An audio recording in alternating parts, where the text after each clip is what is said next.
7 special का खास bulletin और मैं आपके साथ सुष्मिता राज। बुलेटिन की शुरुआत करते हैं। बोकारो में डिजिटल अरेस्ट का सनसनीखेज मामला सामने आया। साइबर अपराधियों ने बीएसएल कर्मी राम प्रवेश कुमार को डिजिटल अरेस्ट किया और फिर जांच के नाम पर 9.5 लाख की ठगी कर ली। ये पूरा मामला क्या कुछ है, चर्चा भी आगे बढ़ाएंगे। आप पहले एक रिपोर्ट देखिए। में डिजिटल अरेस्ट का खेल, डिजिटल अरेस्ट कर 9.5 लाख की ठगी। बीएसएल कर्मी राम प्रवेश कुमार से हुई ठगी। बोकारो में डिजिटल अरेस्ट का सनसनीखेज मामला सामने आया है। बीएसएल कर्मी राम प्रवेश कुमार को डिजिटल अरेस्ट कर साइबर अपराधियों ने 9.5 लाख रुपए ठग लिए। इसके अलावा शेयर ट्रेडिंग और सुखाड़ राहत योजना के नाम पर 2 अन्य मामलों में 8,94,000 रुपए की साइबर ठगी का भी मामला सामने आया है। सेक्टर 4 के रहने वाले बीएसएल कर्मी राम प्रवेश को कॉल आया। कॉलर ने खुद को ट्राई का अधिकारी बताया।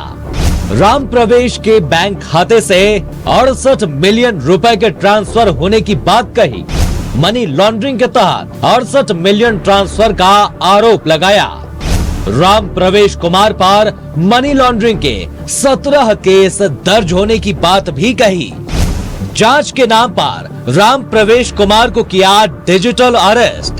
कॉलर ने सुमित नामक कथित सीबीआई अफसर से बात कराई। फिर कैश ट्रांजैक्शन के जांच के नाम पर 9.5 लाख रुपए ट्रांसफर कराए। अरेस्टिंग हुआ था साइबर के द्वारा। सबसे पहले उसका फोन आया कि आपका एक नंबर है 6767 से शुरू होता है जो HDFC बैंक से लिंक्ड है और उसमें जो है ना फ्रॉड का केस चल रहा है। आपका 17 गो केस हुआ है आपके ऊपर में, जो मनी लॉन्ड्रिंग से संबंधित है। बच्चों को किडनैप करता है और उसके माता पिता से रैंसम लेता है और उस रैंसम का कुछ हिस्सा आपको भी देता है। इस तरह से हमको धीरे धीरे अपने ये में लिया और बोला कि आपको हम अभी से अरेस्ट करते हैं, आप कहीं जा नहीं सकते हैं, अपना फ़ोन को ऑन रखिए और आपका अपना सारा क्रियाक्रम करते रहिए और लेकिन घर से बाहर नहीं जाना है। किसी का फ़ोन आपके फ़ोन में आए तो उसको डिस्कनेक्ट भी नहीं करना है, रिसीव भी नहीं करना है। कॉलर ने 2 दिनों तक राम प्रवेश कुमार को डिजिटल अरेस्ट पर रखा। इस दौरान सीबीआई अफसर के नाम पर सुमित नामक व्यक्ति से बात कराई। फिर राम प्रवेश को क्लीन चिट देते हुए कहा कि सिर्फ कैश ट्रांजैक्शन की जांच बाकी है, इसे लेकर अपने खाते से पैसे ट्रांसफर करें। लेकिन पैसे ट्रांसफर करने के तुरंत बाद कॉलर ने मोबाइल स्विच ऑफ कर दिया, जिसके बाद राम प्रवेश कुमार ने साइबर थाने में मामला दर्ज कराया। लास्ट में बोला कि आप बिल्कुल निर्दोष हैं, आप कहीं नहीं इसमें हैं, ये लोग ही इस तरह का काम किया है, आपको फंसाया है। मनी का जो ट्रांजैक्शन हुआ है अब उसका केवल जांच बाकी रह गया। तो आप ऐसा कीजिए कि आपके अकाउंट में जो पैसा है मेरे अकाउंट में ट्रांसफ़र कीजिए और उस ट्रांजैक्शन से हम पता लगा लेते हैं कि आपका ये पैसा आपका ही है या इधर से गया हुआ वाला पैसा है। तो हमको होश नहीं रहा कि ऐसा कर देंगे तो गलत हो जाएगा, बस हम जाके उसका ट्रांजैक्शन कर दिए। नाम से जो मनी लॉन्ड्रिंग का केस है जिसके आप अभियुक्त और उसे डराया धमकाया गया कि उस केस में आपको फंसा देंगे और ये जो डिजिटल अरेस्ट 2 दिन तक मोबाइल पे रख के जो है, तीसरा दिन जो है पैसा का उसके दिए हुए खाता में इनके द्वारा ट्रांसफर कर दिया गया। फुल अमाउंट जो है 9,50,000 रुपया का ठगी हुआ है। अनजान नंबर से व्हाट्सएप पर आती है वीडियो कॉल। किसी के फंसने या परिजन के किसी मामले में पकड़े जाने की दी जाती है जानकारी। धमकी देकर वीडियो कॉल पर लगातार बने रहने के लिए किया जाता है मजबूर। मनी लॉन्ड्रिंग, ड्रग्स का धंधा या अन्य अवैध गतिविधियों का लगाया जाता है आरोप। पीड़ित को परिवार या फिर किसी को भी इस बारे में कुछ ना बताने की दी जाती है धमकी। फिर केस बंद करने या फिर गिरफ्तारी से बचने के लिए मांगी जाती है मोटी रकम या फिर जांच के नाम पर किसी बैंक खाते में ट्रांसफर कराई जाती है राशि। डिजिटल अरेस्ट और साइबर फ्रॉड से निपटने के लिए केंद्रीय गृह मंत्रालय ने हाई लेवल कमेटी गठित की है। डिजिटल अरेस्ट की घटनाओं पर तत्काल प्रभाव से एक्शन के निर्देश भी दिए गए हैं। बावजूद डिजिटल अरेस्ट की घटनाएं थमने का नाम नहीं ले रही है। ऐसे में जरूरत है सतर्क रहें, सुरक्षित रहें। न्यूज़ 11 भारत के लिए बोकारो से सुरेंद्र की रिपोर्ट। आपने हमारी पूरी ये रिपोर्ट देखी है कि किस तरह से बीएसएल के कर्मी हैं राम प्रवेश कुमार, उन्हें डिजिटल अरेस्ट किया गया। अब ये है क्या, इस पर भी आगे चर्चा करेंगे, लेकिन फिलहाल हमारे साथ बोकारो से हमारे संवाददाता सुरेंद्र बने हुए हैं। सुरेंद्र का रुख करते हैं। सुरेंद्र, जिस तरह से डिजिटल अरेस्ट का लगातार जिक्र हो रहा है, वो प्रधानमंत्री नरेंद्र मोदी ही खुद क्यों ना हो, गृह मंत्री भी इसको लेकर सजग हैं, लेकिन डिजिटल साइबर क्राइम का जिस तरह से अब वर्चस्व बढ़ता हुआ नजर आ रहा है, आप ये देखिए 9.5 लाख रुपए की ठगी कर ली गई। हालांकि इस पर अब खुलासा भी हुआ है कि किस तरह से ये पूरा मामला सामने आया था। जी बिल्कुल सुष्मिता, जिस तरह से लगातार लोगों को जागरूक करने के लिए विभिन्न कार्यक्रम किए जा रहे हैं, देश के प्रधानमंत्री हो, गृह मंत्री अमित शाह हो, चाहे हम झारखंड की बात कर ले, डीजीपी हो, चाहे झारखंड सरकार हो, लगातार आप सुनते होंगे, किसी को कॉल करते होंगे तो किस तरह से साइबर अपराधियों से बचने की भी बात कही जाती है। लेकिन बोकारो में जिस तरह से यह घटना घटी है डिजिटल अरेस्ट की, यह बहुत बड़ी घटना हम इसे मान सकते हैं। जिस तरह से एक व्यक्ति ने कॉल कर कहा कि मैं ट्राई से बोल रहा हूं और आपके खाते में जो मनी लॉन्ड्रिंग की 68 मिलियन पैसे आए हैं उसकी जांच करनी है। यह करते हुए उसने एक अन्य व्यक्ति को ट्रांसफर कर दिया जिसका नाम सुमित बताया जा रहा है। वह खुद को सीबीआई का एसपी बताकर उस व्यक्ति से राम कुमार से बात की। उन्होंने उससे कहा कि आपके खाते में जो पैसे आए हैं वो मनी लॉन्ड्रिंग के पैसे हैं, इसमें जांच में आपको सहयोग करना होगा।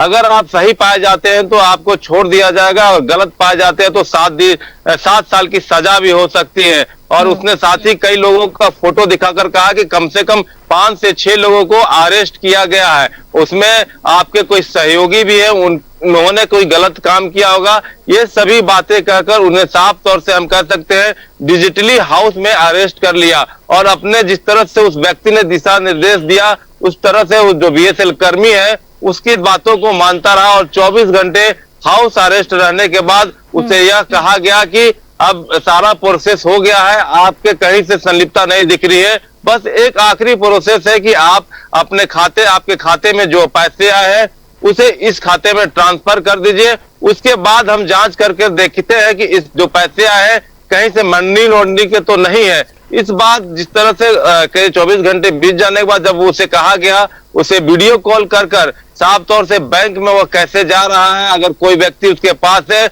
उसे लगातार यह भी कहा जा रहा था कि अगर तुम किसी व्यक्ति से संपर्क करोगे तो तुम्हें इसका खामियाजा भुगतना पड़ेगा।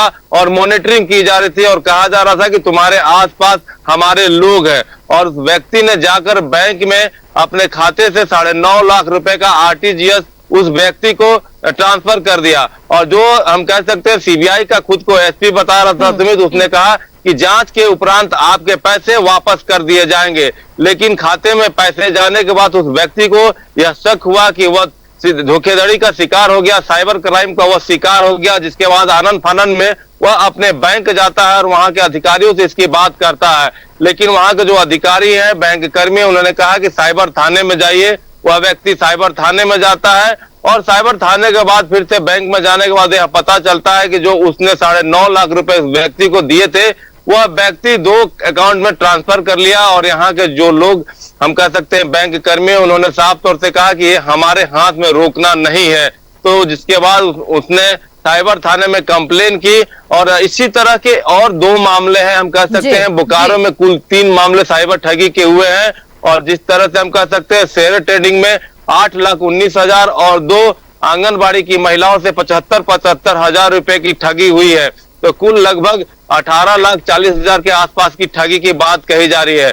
वहीं लगातार पुलिस की तरफ से लगातार यह लोगों को संदेश दिया जा रहा है, जागरूक किया जा रहा है कि किसी भी व्यक्ति को अपने अकाउंट से पैसे ट्रांसफर न करे, ओटीपी न दे, किसी भी धोखाधड़ी में नहीं आए। लेकिन जो साइबर क्राइम करने वाले हैं नई तकनीक लाकर लोगों को ठगने का काम कर रहे हैं। एक तरफ पुलिस जहां इसे रोकने की कोशिश कर रही है, वहीं दूसरी ओर हम कह सकते हैं साइबर क्राइम नए तकनीक से लोगों को ठगने का कोशिश कर रहे हैं। बीच में कई ऐसे भी कॉल आते हैं सुष्मिता कि लगातार जिस तरह से वीडियो कॉल कर पुलिस के द्वारा यह कहा जाता है कि आपका बच्चा रेप केस में फंस गया है, मर्डर में फंस गया है, उसे अगर आप छुड़ाना चाहते हैं तो जल्दी इतने पैसे दिए। आनंद फानन में कई लोग इसके शिकार भी हुए हैं, लेकिन जो जागरूक लोग हैं वह इससे बचते हैं। लगातार जो जिस तरह से हम कह सकते हैं साइबर क्राइम को लेकर अवेयरनेस का काम किया जा रहा है, लेकिन लोगों को यह समझ में नहीं आ रहा है कि जो ये डिजिटल दुनिया है इससे कैसे बचे, क्योंकि लोग जहां रहेगा वहां साइबर क्राइम जो करने वाले लोग हैं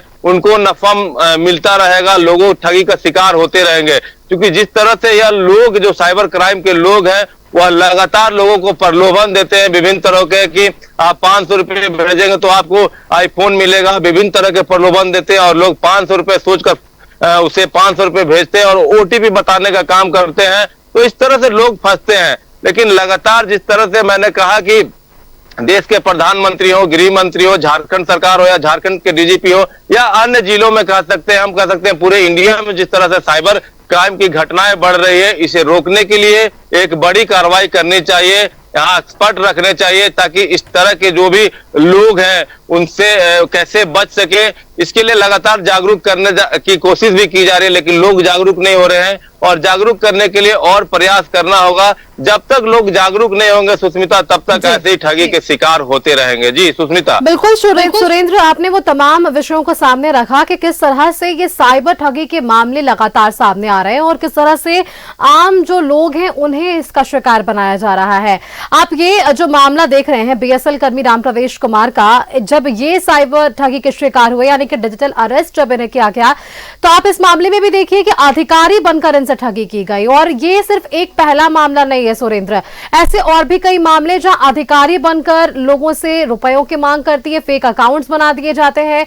ऐसे में अब लोग डर जाते हैं, सहम जाते हैं और अधिकारियों के नाम पर वहां अपना ओटीपी शेयर कर देते हैं और फिर वहां अपने सारे बैंक डिटेल्स वहां पर शेयर करते हैं। तो कहीं ना कहीं एक कह सकते हैं जो कम्युनिकेशन गैप है अधिकारियों के बीच और आम लोगों के बीच, उसे दूर करने के चक्कर में लोग डर कर सहम कर ये कदम उठा पाते हैं। सुरेंद्र, बिल्कुल हम कह सकते हैं जिस तरह से जो साइबर क्राइम करने वाले लोग हैं फोन ऐसे करते हैं, मानिए कि वो वाकई में सीबीआई के लोग हैं या पुलिस प्रशासन के लोग हैं, जिस तरह से लगातार उनकी बातों में बात करने का जो स्टाइल है वो फुली ट्रेंड होते हैं, टेक्नोलॉजी भी साउंड होते हैं और जिस तरह से हम कह सकते हैं न सिर्फ ये आम लोग ठगे जाते हैं, बड़े बड़े अधिकारी, बड़े बड़े अभिनेता भी इस साइबर ठगी के शिकार हो चुके हैं। लेकिन लगातार जिस तरह से पुलिस प्रशासन लोगों को जागरूक कर रही है, लगातार साइबर क्राइम के बारे में कई अवेयरनेस कार्यक्रम कराए जा रहे हैं, लोग कर रहे हैं, उसके बावजूद भी लोग अगर नहीं समझेंगे कि साइबर क्राइम किस तरह से लोग कर रहे हैं।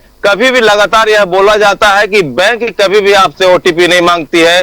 कोई भी व्यक्ति अगर पुलिस अधिकारी बनकर कॉल कर रहा है और सीधे से जिस तरह से बातें करता है और मैनेज करने की बातें करता है, तो समझ में आना चाहिए कि यह कहीं ना कहीं हमारे साथ फ्रॉड होता है और फोन कॉल को काटकर सबसे पहले इंक्वायरी करनी चाहिए कि किस तरह से लोग इनको ठग नहीं पाए। मैं भी मेरे पास भी एक कॉल आया था 2 दिन पहले, साफ तौर से कहा गया कि HDFC में आपने 50,000 रुपए वर्ष 2015 में जमा किया था, अगर वो पैसे आप लेना चाहते हैं तो 3 लाख रुपए में जाकर नजदीकी शाखा में जमा करा दीजिए। तो मैंने कहा कि मेरे पास कुछ है नहीं, आप मुझे भेज दीजिए। तो वह व्यक्ति कहा कि हमारे पास नहीं है। तो मैंने कहा कि जब आपके पास नहीं है, मेरे पास नहीं, तो मैं पैसे कैसे जमा कराऊंगा। वो 5 मिनट का समय मांगा, उन्होंने फोन कट कर दिया मैंने। उसके बाद वह व्यक्ति मुझे न तो कॉल किया न कोई डिटेल दिया। तो लोगों को भी यह समझना जरूरी है कि किस व्यक्ति ने मुझे कॉल किया है, किस लिए कॉल किया है और जो जिस तरह से डाटा मांगा जाता है। ये खबरें सामने आती है सुरेंद्र, तो सिर्फ बोकारो ही नहीं अन्य जिलों का भी हम सब जिक्र करेंगे। तो वीडियो कॉल की जो बात आप कह रहे हैं,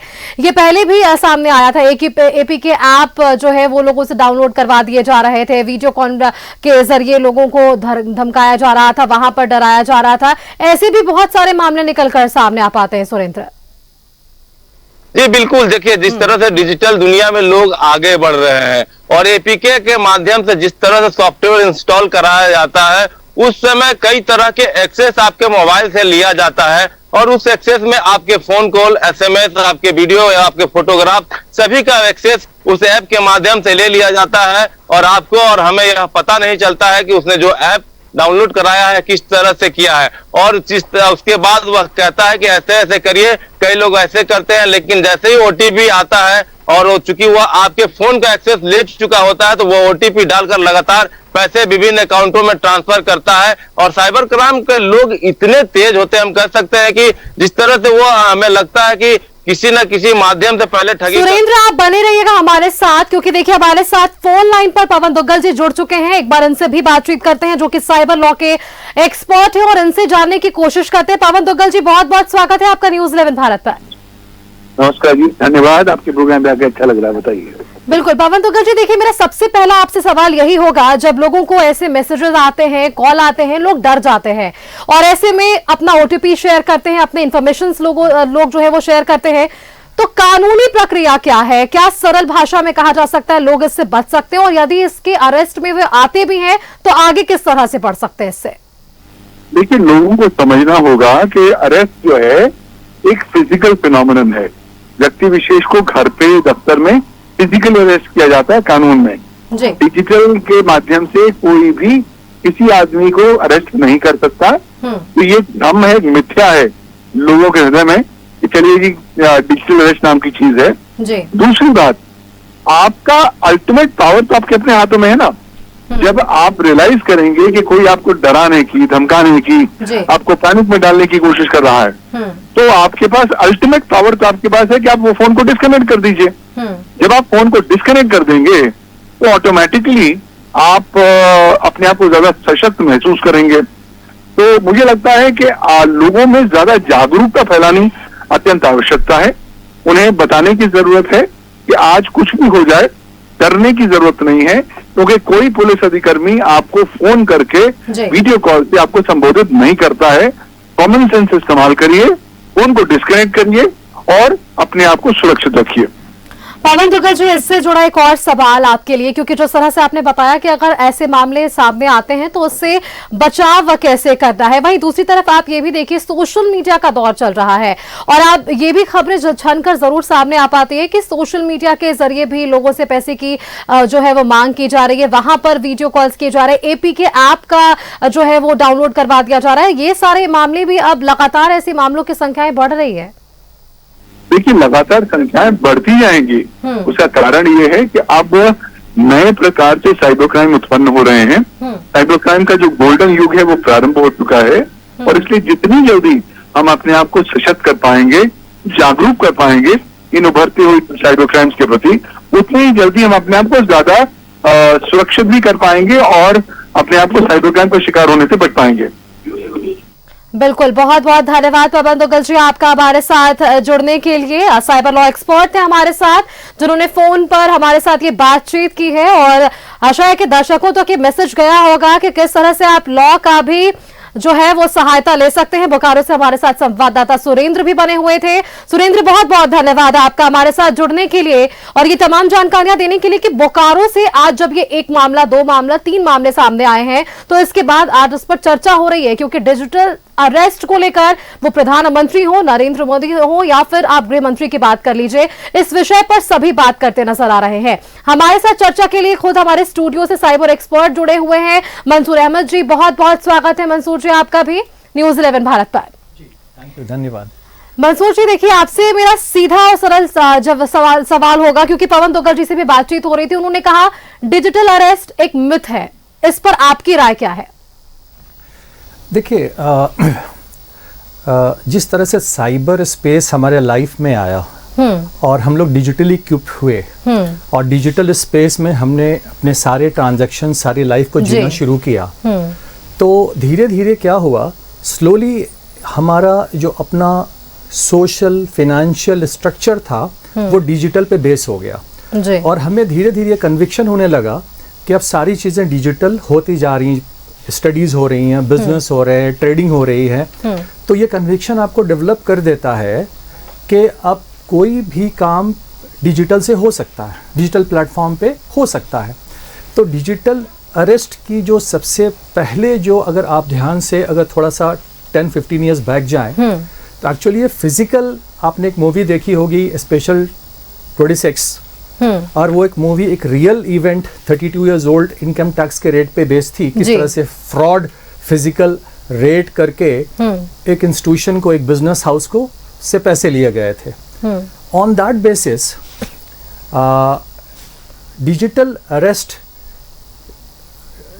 जो अटैक साइबर फ्रॉड्स करते हैं उनके साथ एक बहुत बड़ी चीज, उनके साथ उनका जो एसेट होता है वो होता है डेटा। डेटा मीन्स उनके पास क्या इंफॉर्मेशन होता है, वो किस तरह से टारगेट करते हैं और कौन से लोग इसके विक्टिम होते हैं। जैसे मैं एग्जांपल देता हूं कि ऐसे बहुत सारे लोग हमारे देश में हैं जिनके बच्चे फॉरेन कंट्रीज में पढ़ाई कर रहे हैं जी।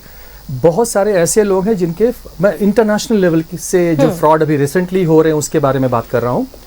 तो होता क्या है, जब हमारे फॉरेन में हमारे रिलेटिव्स होते हैं तो हम उनके साथ कुछ कुरियर ट्रांजैक्शन भी करते हैं। कभी कोई गिफ्ट मंगा लिया, कभी कोई चीज़ें भेज दी, कोई डॉक्यूमेंट कुरियर कर दिया, कोई इंपॉर्टेंट चीज़ें। ऐसे में यहाँ से डेटा थेफ्ट के केसेस आते हैं, वो डेटा चला जाता है साइबर फ्रॉडस्टर के पास। अब वो प्रोसेस अलग है कैसे जाता है। अब उसके बाद जब आपके पास एक जेन्युइन सिचुएशन क्रिएट होता है कि you are living in India and your daughter is living in somewhere in Malaysia और ऑस्ट्रेलिया और अमेरिका, और आपने कुछ कुरियर भेजा है या उसने कुछ भेजा है, अब आपके पास एक फ़ोन आएगा कि भाई आपके नंबर से, आपके पास फ़ोन आएगा कि आपके नंबर से, इस नंबर से इंटरनेशनल कुछ कुरियर भेजे गए हैं इस कंट्रीज़ में, नाइजीरिया में या में फिलीपींस में, जिसमें इतने पासपोर्ट्स थे, इतने ड्रग्स थे, इतने पैसे थे, और वो कंसाइनमेंट नंबर भी बता देते हैं। तो उन्हें डर लग जाता है, एग्जैक्टली तो हुआ यही, तो अब वो डिटेन हो जाएंगे और आप पे भी इंक्वायरी शुरू हो जाएगी। तो वो हमेशा हेल्प करने के पॉइंट से फ़ोन करते हैं। मैंने वो लॉ इन्फोर्समेंट एजेंसीज ये बताना चाहती है कि यू आर वेरी जेन्युइन, आप इसमें इन्वॉल्व नहीं है, लेकिन आपका डेटा मिसयूज़ हो गया है, आपका आधार कार्ड मिसयूज़ हुआ, आपके पासपोर्ट नंबर मिसयूज़ हुए, आपका फ़ोन नंबर मिसयूज़ हुआ। इसीलिए सबसे पहले सोशल इंजीनियरिंग करके उसका ट्रस्ट विन किया जाता है, और ट्रस्ट विन करने के बाद में फिर उसे वो सारा इन्फॉर्मेशन देना शुरू करता है। वो कहते हैं आपके अकाउंट्स में भी पैसे आए हैं एज पर द रिकॉर्ड, $1,000,000 में, $1,000 में, और वो अकाउंट्स के स्टेटस को भी पता कर लेते हैं, उनके डर को पता कर लेते हैं। और फॉर डिजिटल अरेस्ट की जो कहानी है सबको पता है, हर जगह ये बताई जा रही है कि कोई ऐसी पुलिस डिपार्टमेंट या इन्फोर्समेंट एजेंसीज या सीबीआई कभी भी फ़ोन नहीं करती, वो फिजिकल अरेस्ट करती है और फिजिकल वो इन्वेस्टिगेशन करती है। तो जिन्हें ये नहीं पता होता है और वो इतनी तेज़ी से करते हैं कि आपको वो टाइम नहीं देते किसी चीज़ का, और आप उसमें ट्रैप हो जाते हैं। उसके बाद अगर आपने उसी वक्त किसी को कॉल किया, ऐसा टाइम मिला, आपने किसी से बात की, किसी को फ़ोन किया, किसी अपने लॉयर को लगाया, ठीक है मैं सब कुछ ठीक है, मैं ट्रैप हो चुका हूँ, मैं पकड़ा जाऊंगा, मुझे जेल जाना होगा, आप मान भी ले, तो but you should have a time to discuss with your own lawyer, your own family member. अब जब उससे बात करेंगे तब आपको पता चलेगा कि आप एक फ्रॉड के अंदर में हैं, ये कोई रियलिस्टिक चीज़ है ही नहीं। तो नेशनल लेवल पे, छोटे छोटे लेवल पे हमारे देश में एक अब जैसे मैं आपको बता रहा हूँ डिजिटल अरेस्ट की एक लेटेस्ट इवेंट जो मुंबई में हुई, उसमें एक वीडियो कॉल आया। लोगों को अगर हम ये सिर्फ बताते रहें कि आप डिजिटल अरेस्ट हो रहा है, आप सेफ हो जाइए, साइबर सिक्योरिटीज़ के क्या टूल्स हैं उसे अपनाइए, मेरे हिसाब से लोगों को साइबर फ्रॉड की कहानियाँ पता होनी चाहिए, किस तरह से ये हो रहा है, जैसे ये कैसे हुआ, उस कहानी को बताना बहुत ज़रूरी है। क्योंकि उस कहानी को सुनकर आप उससे रिलेटेड जितने तरह के फ्रॉड्स हो सकते हैं आप उसमें अलर्ट हो जाएंगे। आपको ये समझ में, देखिए उनकी इंस्टीट्यूशंस बहुत बड़ी हैं। आज के साइबर फ्रॉडस्टर्स नाइजीरिया जा रहे हैं, वो आजकल ईस्ट अफ्रीकन कंट्रीज जा रहे हैं, ऑर्गेनाइज्ड क्राइम हो चुका है ये, और इसके बहुत सारे इंस्टीट्यूशंस हैं जो कई तरह के टूल्स भी डेवलप कर रहे हैं, है ना। Tools, it's very technical thing to discuss here about tools and all, okay. तो इसमें दो डिवीजन होता है साइबर क्राइम में, cyber fraud and cyber crime. Cyber crime के अंडर में साइबर फ्रॉड आता है, और साइबर क्राइम इटसेल्फ लिया जाए तो it can be very technical. जो हैकर्स अटैक करते हैं वो एक अलग एस्पेक्ट है, वो इंस्टीट्यूशनल अटैक ज़्यादा होता है, बट इंडिविजुअल हम लोगों के साथ जो केसेस होते हैं आम लोगों के साथ, वो साइबर फ्रॉड का मामला होता है। और वो फ्रॉड में हम आ जाते हैं उसके बनाए हुए सिचुएशन से, because they first understand human psychology, कि आपको डराना पहले है। और जब कहा जाता है कि भाई आपका मोबाइल हैक हो गया, आपके लैपटॉप हैक हो गए, होता बेसिकली ऐसा नहीं है। हमारा माइंड हैक होता है, हम हैक होते हैं और हम उसमें चले जाते हैं। अब एग्जाम्पल, एक स्टूडेंट है कोई, अब उसके पास एक अचानक वीडियो कॉल आता है। अब जब उसने वीडियो कॉल व्हाट्सएप पर रिसीव किया तो उसके पहले क्या है कि उसी नाम से उसे फेसबुक में एक रिक्वेस्ट आया, उसने फ्रेंड रिक्वेस्ट एक्सेप्ट कर लिया। वो एक लड़की का रिक्वेस्ट था, बहुत देखने में एजुकेटेड, क्वालिफाइड, तो लगा कि चलो एक अच्छे सोशल प्लेटफॉर्म में अच्छे लोगों से जुड़ना अच्छा होता है। उसके बाद उसने एक नंबर भी शो किया। जब उसी नंबर से उसके पास कॉल आया तो उसने समझा कि शायद the girl before she was there in the friend as a friend in the social media platform, तो वही होगी। और जैसे उसने फ़ोन रिसीव किया, the girl started taking off her clothes and everything. हाँ, बहुत सारे और फिर फ़ोन कट चुका है। उसके बाद सोचा कि भाई, वो समझ रहा है, वो यहाँ पे जान रहा है कि ये तो फ्रॉड है, इस तरह के केसेस में होते रहते हैं, और फिर वो वीडियो को मॉर्फ करके हमसे पैसे ले, तो उसने फ़ोन बंद कर दिया, नंबर को उसने ब्लॉक कर दिया। अब उसके 10 मिनट्स के बाद उसके पास फिर एक फ़ोन आया दूसरे नंबर से, कहा गया कि आपका वीडियो बन चुका है। तो इसने हंस के जवाब दिया कि भाई मुझे पता है, तुम सोशल मीडिया में वायरल क्या कर सकोगे, वायरल करने के लिए बहुत मेहनत लगता है, you are not a big YouTuber और प्लेटफॉर्म के आप मुझे बदनाम कर सकोगे, तुम फ्रॉडस्टर्स हो, मैंने ऐसा कुछ नहीं किया, तुमने वीडियो को मॉर्फ किया है। उसके बाद फिर 2 घंटे के बाद फिर फ़ोन आया। 2-3 दिन गुजर गए, उनको लगा कि everything is fine, nothing is going to happen in future. 1 हफ्ते के बाद एक अचानक फ़ोन आता है और वो कहता है कि मैं मुंबई के वासोवा थाने से इंस्पेक्टर बोल रहा हूँ, और जी ये लड़की है, इसके उसने नाम बताया, इसने सुसाइड कर ली है, और whether it's a case of suicide और murder we don't know, but आपके साथ इसके मोबाइल में वीडियो भी मिला है। अब कहानी यहाँ शुरू होती है कि किस तरह से उसे लगा कि may be she is a fraudster, but ये एक घटना उसके साथ रियल में हुआ। अब मेरे वीडियो में आने की वजह से अब मैं ट्रैप हो चुका हूँ। तो दूसरे ने कहा कि आपको परेशान होने की ज़रूरत नहीं है, we have a complete team to help you out, देखना पड़ेगा। उसने कहा देखो यार, मैं इसमें था ही नहीं, ऐसे वीडियो आया, इसको हटाने के लिए आप जो पैसे ले लो। ही ऑफर्ड हिमसेल्फ कि कुछ तरह से सेट कर लो और मुझे यहाँ से निकाल लो। तो एक, अगर आप किसी को ट्रेन कर रहे हैं कि इस तरह की वीडियोस आती है, तो सेकंड स्टेज में इस तरह से आपके साथ हो सकता है, इसके बाद इसका थर्ड स्टेज भी हो सकता है। तो मैंने ये भी देखा, मैं आपको एक रियल इवेंट बता रहा हूँ। There was a cyber expert in Hyderabad and he came to have a session कि साइबर सिक्योरिटी और साइबर सेफ्टी के बारे में सेफ्टी के सेशंस दे रहे थे। एट द सेम टाइम उनके पास सेशन के बीच में फ़ोन आता है उस यूनिवर्सिटी से जहाँ उनका बेटा पढ़ता है, और कहा जाता है कि टुमारो उनका एग्ज़ाम्स, उसने एग्ज़ाम्स के फीस नहीं दिए, so he will not be able to appear in the exam, so kindly fees जमा करा दे या मुझे कंफर्म करे। अब the father is very much tensed कि भाई हाउ इट इज़ पॉसिबल, हो तो ही इज़ हिमसेल्फ रिस्पॉन्सिबल, सारी फीस तो देता रहता। When he tried to call his son, but son phone number was engaged with some other girl so that his father could not contact him. In between उसने फिर call back किया, पापा ने कहा कि ठीक है, उसको एग्जाम में तो अपीयर होना, may be is not taking my call. उन्होंने बहुत कम टाइम दिया, उसने कहा कि ठीक है आप मुझे फ़ीस पे कर दे। तो किसी भी तरह से वो हड़बड़ी में थे, सेशन के कॉन्फ्रेंस में हैं, उनको टाइम मिला है 2 मिनट का बाहर निकल के बात करने के लिए, पूरी माइंड उनकी इंगेज्ड है अपने इवेंट में। और उन्होंने जैसे पैसा ट्रांसफ़र किया, ट्रांसफ़र करते ही उन्हें रियलाइज़ हो गया कि नाउ आई एम ड्यूप्ड। फिर उन्होंने फ़ोन किया बेटे को, but he was not picking. After some time son called him back and said कि व्हाट हैपेंड, तुमने फ़ीस जमा नहीं किया। बट उसने हंसते हुए कहा बेटा मैं आज इतना कुछ जानने के बाद भी आज मैं शिकार हो गया। खैर ज़्यादा पैसे नहीं थे, छोटा अमाउंट था, एग्जामिनेशन फीस और समथिंग लाइक 23,000 रुपीज़ अराउंड। तो अगर आप ये बात करें कि हम लोगों को कैसे साइबर डिजिटल अरेस्ट से बचाएं, digital arrest is now is a booming thing in the market. और ऐसा नहीं कि वो एक जगह से हो रहा है, और वो ये टारगेट करते हैं अगर आज हम 1,000 लोगों को ये मैसेज भेजेंगे, 1,000 लोगों को कॉल करेंगे, 5 या 10 तो रिस्पॉन्स करेंगे ही। 5%, 2% लोग उसमें रिस्पॉन्स करेंगे। और इसमें फिजिकल वेरिफिकेशन बहुत होती है। They have appointed local physical agents. ये एक नया डेवलपमेंट आया है साइबर फ्रॉड में। पहले जो फ्रॉडस्टर होता था उसकी एक्सेस सिर्फ उसके डेटा में होती थी, उसकी इंफॉर्मेशन में वर्चुअल एक्सेस होती थी। But now this system has taken a physical shape as well.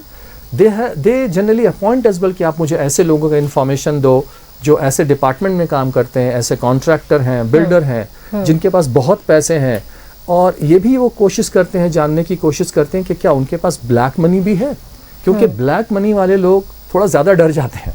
उनको लगता है कि शायद पता नहीं अगर इस इन्वेस्टिगेशन में हम आ गए तो मेरी कई और इन्वेस्टिगेशन सामने आ जाएगी, और फिर वो इमीडिएटली अपने केस को सॉल्व करने के लिए उनके मुताबिक पैसे को ट्रांसफर कर देते हैं। बिल्कुल मंसूर जी, जिस तरह से आपने एग्जाम्पल्स देकर के बताया है कि इस पर सिर्फ बात करने की जरूरत नहीं है, कुछ अगर एग्जाम्पल्स हम देखते हैं, सुनते हैं, तो शायद इससे हम उस इंसिडेंट को जोड़ पाते हैं कि ये शायद आपके साथ भी हो सकता है। बहुत सारे सवाल है मंसूर जी, आगे भी आपसे सवाल लेंगे, क्योंकि ये सवाल आम जनता से जुड़े हुए हैं, ये सवाल आम जनता की सुरक्षा से जुड़े हुए हैं कि उनका मुद्दा क्या कुछ रहा है। आज एक मामला बोकारो से जरूर सामने आया है, लेकिन ये मामले कई बार से सामने आ रहे हैं। शायद यही कारण है कि आज हम यहाँ पर चर्चा कर रहे हैं। हमारे साइबर एक्सपर्ट मंसूर अहमद जी हमारे साथ जुड़े हुए हैं, सवालों का जवाब दे रहे हैं।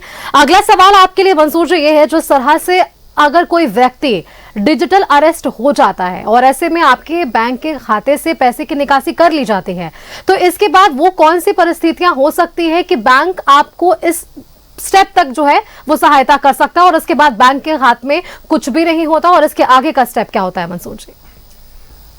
नाउ देखिए, जैसे अगर सपोज अगर कोई साइबर फ्रॉड के ग्रिप में आ जाता है, डिजिटल अरेस्ट हो गया, आपने पैसे ट्रांसफर कर दिए, तो ये आपको ऐसा नहीं कि बहुत घंटे के बाद पता चलेगा, इमीडिएटली आपको पता चल जाएगा कि नाउ मेरे साथ फ्रॉड हुआ है, मेरे साथ पैसे ले लिए गए हैं।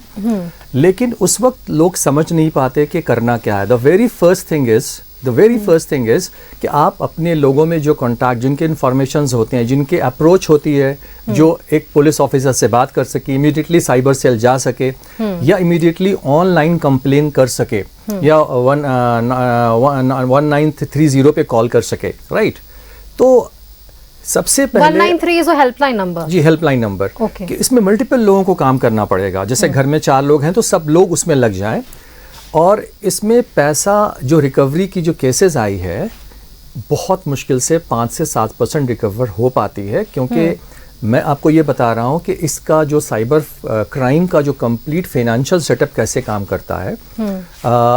मेरी संस्था साइबर क्राइम कंट्रोल फाउंडेशन ने इस पे रिसर्च किया, और हम लोगों ने खास करके स्पेशली वी ट्रैवल 2017 से हम लोग इस पे ट्रैवल कर रहे हैं, and I have been with internet society and IGF, उनके साथ मैंने काम किया, साइबर सेफ के साथ काम किया, और we have travelled and we found in Japan, जब whenever we were there for a session there in Japan, it was disclosed कि बहुत सारे ऐसे इंस्टीट्यूशन हैं जो वो सारे पैसे को क्रिप्टो के वॉलेट में ट्रांसफ़र कर देते हैं। तो बैंक के लिए इस तरह से पैसे को ट्रैक करना इतना मुश्किल होता है, क्योंकि first they take money in not in a bank, they generally try to take money in the wallet, okay. और बैंक अकाउंट में भी जो लेते हैं, वो बैंक अकाउंट भी उसका नहीं होता, वो जिसका होता उसे पता भी नहीं होता कि मेरे बैंक के अकाउंट मिसयूज किए जा रहे हैं, और उस बैंक से फिर वॉलेट में ट्रांसफ़र करके फिर इंटरनेशनल क्रिप्टो मार्केट में पैसे को भेज दिया जाता है इंस्टेंटली। जो छोटे छोटे फ्रॉडस्टर्स होते हैं हमारे, जो ले लेते हैं, उनके पास यहाँ से अगर 2-3 ट्रांजैक्शन पैसे के हुए तो we can hold, bank can take some action, और even bank can not do anything in the night. Physical approach, account block करवाना, पैसे के रिट्रीव कराना, कंप्लेन दर्ज करना, ये तो ऑफिस आवर्स की काम है। ऑनलाइन बैंकिंग जहाँ पे होती है वहाँ पे they try to do, but people are not use to immediately complain about their cyber attacks. Now तो ये इंस्टीट्यूशनल जो इंटरनेशनल इंस्टीट्यूशंस हैं, like South Africa being a very digitally safe country, but वहाँ पे टेक्नोलॉजी की development की वजह से सारे ईस्ट अफ्रीकन कंट्रीज़ के बहुत सारे टेक सेवी लोग या टेक्निकल एक्सपर्ट्स वहाँ पे आते हैं, और वहाँ पे क्रिप्टो करेंसीज के बहुत बड़े बड़े एक्सचेंज इवेंट्स होते हैं। तो वहाँ पे ये लोग बड़े इन्वेस्टर्स बन जाते हैं ऐसे ही सारे पैसे को ट्रांसफ़र करके, और आम बैंकिंग सिस्टम उस पैसे को ट्रैक नहीं कर पाता है। तो वेरी इंपॉर्टेंट थिंग इज़ कि अगर आपके साथ एक फ्रॉड होता है और आपका अगर 1 लाख रुपया जाता है, तो मैं ये मानता हूँ वो 1 लाख रुपया आप उसको अपने साइबर फ्रॉड की अवेयरनेस की फ़ीस के तौर पे समझिए कि आपने फ़ीस दे दिया, ये आपके पास साथ फर्स्ट एंड लास्ट फ्रॉड हुआ है। अब उसके बारे में आपको ये सोचना है कि अब नेक्स्ट हम कैसे बच सकते हैं, बट ये टाइम नहीं देता। बहुत से लोगों की पूरे hard and money life long saving चली जाती है, और बेसिकली ऐसे लोग ज़्यादा आते हैं जिनके पास बहुत टेक्निकल नॉलेज या सोशल नॉलेज नहीं है।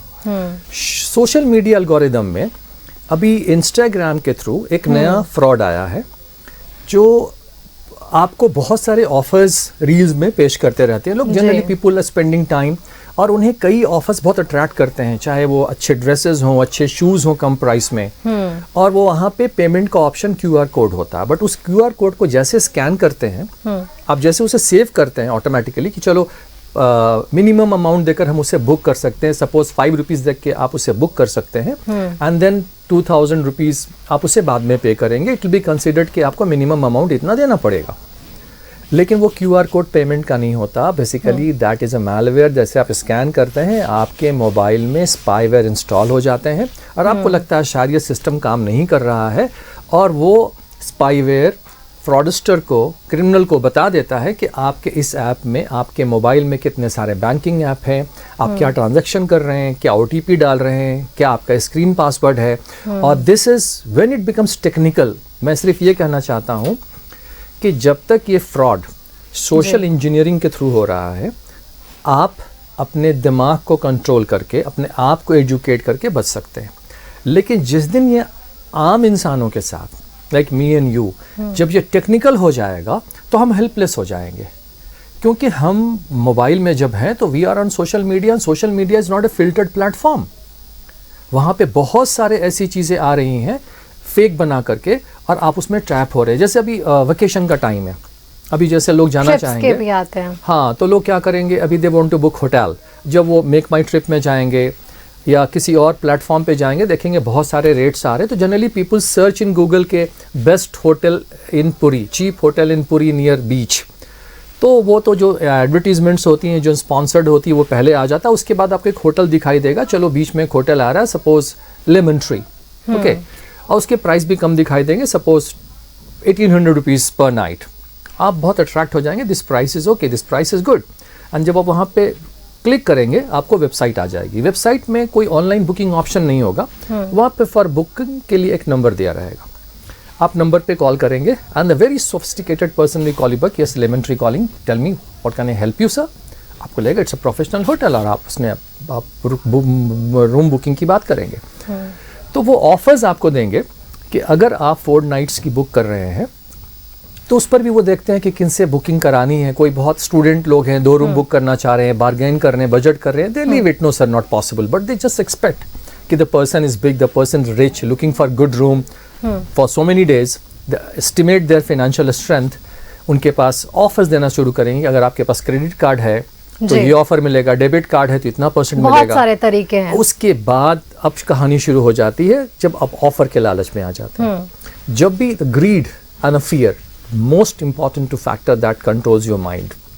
और फिर होता वही है कि जब आपसे पूछते हैं, आपसे बुकिंग की जाती है, वो कहते हैं, वहाँ पे वो कहते हैं कि ठीक है बुकिंग तो हो जाएगी, आपके पास OTP आएगा, इतने अमाउंट का इनिशिएशन OTP की होगी और आप पे करेंगे। तो लोग सोचते हैं अगर 2 रूम बुक कर रहा हूँ 4000 रुपए की है तो 2 दिन के लिए है, तो ऐसे ऑफर्स से भी बचने की जरूरत है बेसिकली, क्योंकि आप जिस तरह से ये तमाम चीजों का जिक्र कर रहे हैं और एग्जांपल्स दे रहे हैं मंसूर जी, इससे ये जरूर स्पष्ट हो पा रहा है कि जिस तरह से हम सोशल मीडिया के दौर में या फिर डिजिटल जिस तरह से हम अपने अकाउंट्स का इस्तेमाल कर रहे हैं या फिर डिजिटल पेमेंट्स कर रहे हैं, वहां पर भी सतर्कता की बहुत ज्यादा जरूरत है। शुक्रिया आपका आज हमारे साथ इस चर्चा में शामिल होने के लिए मंसूर अहमद जी, और अपने तमाम विषयों को आपने जरूर सामने रखा है, अपने एक्सपीरियंसेस को हमारे दर्शकों के सामने रखा है कि जिस तरह से ये अलग अलग एग्जाम्पल्स जब सामने आते हैं तो चीजें और भी स्पष्ट हो पाती है। आपके जहन में भी जो सवाल थे, आशा है कि उनके जवाब मिल गए होंगे। बहुत बहुत धन्यवाद मंसूर अहमद जी हमारे साथ जुड़ने के लिए। साइबर एक्सपर्ट थे, उन्होंने तमाम विषयों पर ये तमाम जानकारियां आप लोगों के साथ जरूर साझा की है।